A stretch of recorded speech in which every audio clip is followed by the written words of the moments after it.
Por ejemplo, una cosa muy interesante es el conocimiento que se ha ido constituyendo en todas las organizaciones sociales ambientales y particularmente en las que llevan la lucha, las que han llevado la lucha, por ejemplo, contra la minería, las que han llevado la lucha denunciando la situación del monocultivo del pino o denunciando la situación del monocultivo del agro, en fin, digo de la soja. Han aparecido un conjunto de actividades, nuevas actividades intelectuales con nuevas características fuera de la academia o fuera de la universidad y con un sentido diferente. ¿Qué novedades tienen estas nuevas camadas intelectuales en este caso? Bueno, obviamente traen ideas de formas de trabajo realmente diferentes. Una de ellas, en la mayoría de ellas, son actividades que están muy comprometidas con sus propios territorios. Es decir, es como que en todos estos lugares de América Latina los movimientos sociales hicieron visible el territorio donde se encuentran. Como diciendo, nosotros vivimos acá y no nos queremos ir y queremos resolver nuestro problema en el mismo lugar donde estamos.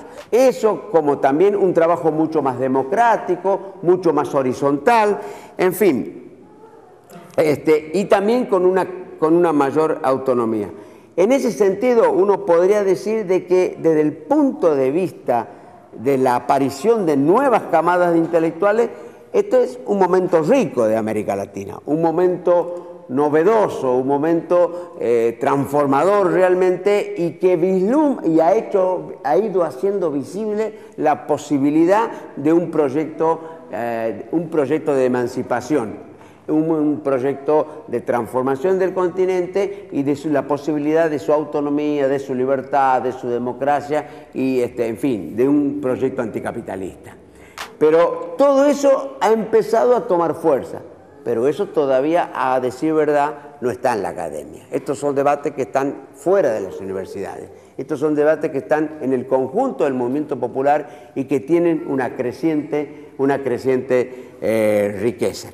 Y recogiendo esa inmensa experiencia que nos están dejando los movimientos sociales a lo largo y a lo ancho de América Latina, generando un nuevo tipo de intelectualidad, yo creo que es posible repensar la universidad, recuperando ideas tan importantes como la idea de autonomía, pero no la idea de autonomía que tenemos ahora, que es una formalidad, porque a la hora final la CONEAU termina decidiendo cuáles son las orientaciones generales de los posgrados. O que por diferentes mecanismos se termina orientando cuáles son las actividades científicas. Nosotros necesitamos recuperar el grito de la reforma del 18 con una genuina idea de autonomía. Una genuina autonomía que significa menos control de todos los aparatos que tenemos por arriba, porque detrás de la idea de lo nacional aparece el llamado control de Estado, y resulta que en el control del Estado aparece toda una tecnocracia que está claramente comprometida con los proyectos imperialistas y por consiguiente termina condicionando todo proceso de autonomía. El compañero fundamental de un proceso de autonomía es el compromiso de la universidad con el territorio. ¿En qué territorio está la universidad? Las universidades son universidades concretas. La Universidad de San Luis está en la provincia de San Luis. La Universidad de Entre Ríos está en la Mesopotamia. Es decir, las universidades están, todas las universidades están en el territorio nacional y están en América Latina.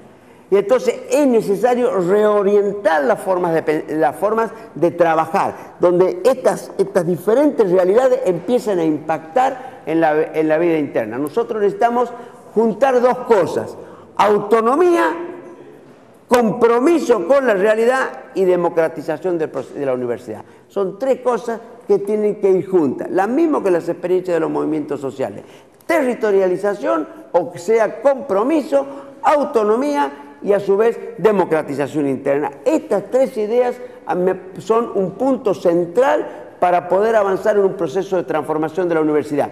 Estas tres ideas obviamente están mutiladas en el proyecto de ley universitario existente actualmente y también en lo que se quiere hacer.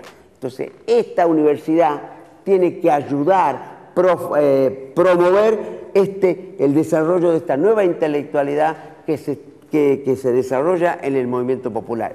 Esta idea tiene que converger con los procesos que se dan en la universidad. Es decir, la universidad necesariamente tiene que incorporar profundos debates que se han dado en las luchas sociales en América Latina, las tiene que incorporar y tiene que debatir internamente. Bueno, nada más, compañeros.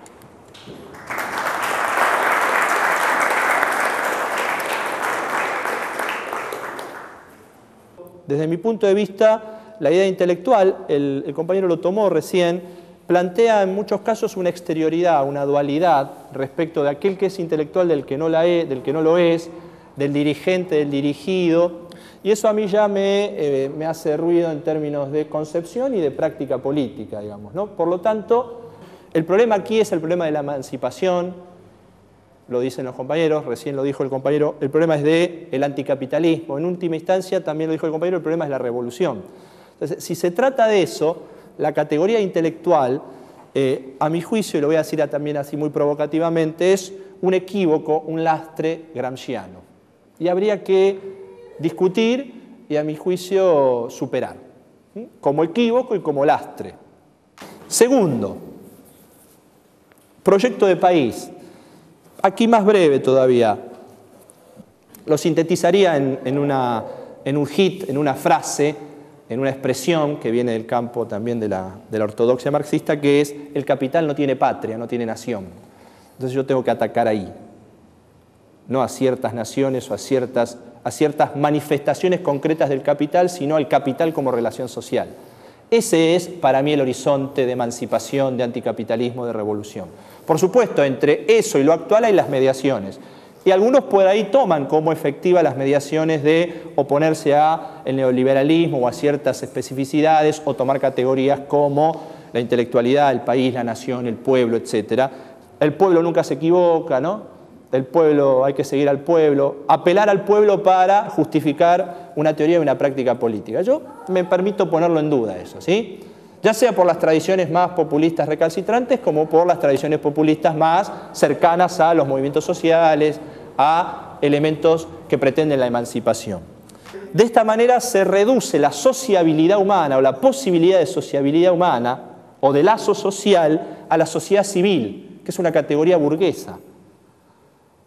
Si uno se queda en estas oposiciones, neoliberalismo, imperialismo, y no ataca el corazón, a mi entender, de la relación social capitalista. Entonces, reducir la sociabilidad a la sociedad civil nos deja con que la sociedad civil, es decir, el capitalismo, para decirlo de otra manera, es el capitalismo hasta prolijo, no corrupto, ¿sí? Pero el capitalismo al fin. Y para mí esto vuelve a plantear que la contradicción fundamental es terminar con la propiedad privada de los medios de producción, con el trabajo asalariado. Pero bueno, al menos para mí, mientras no se pierda demasiado ese horizonte y no se produzca ese desplazamiento categorial, conceptual, se va a estar cometiendo estos equívocos y en realidad se va a estar siendo efectivamente conservador. Y me parece que eso hay que pensarlo y discutirlo, ¿no? Y no ser conservadores. Bueno, muchas gracias. Lo que acaba de decir Eduardo es un acto intelectual. Es imposible haber hecho lo que él hizo. O sea, estamos haciendo algo que en definitiva nos pone en el lugar de ser intelectuales. O sea, ese trabajo es intelectual, no hay otra forma de llamarlo. O sea, una cosa es tener una habilidad, desarrollarla como parte de una organización social, que no podemos hacer todos, y otra es muy distinta, que esa habilidad se transforme en un ordenamiento vertical desde una función de maximización de la renta, que esa es la organización. O sea, el que nos dejen ser intelectuales y nada más que eso es exactamente una organización capitalista, aún en la actualidad donde el capitalismo le perdió el miedo a los intelectuales críticos.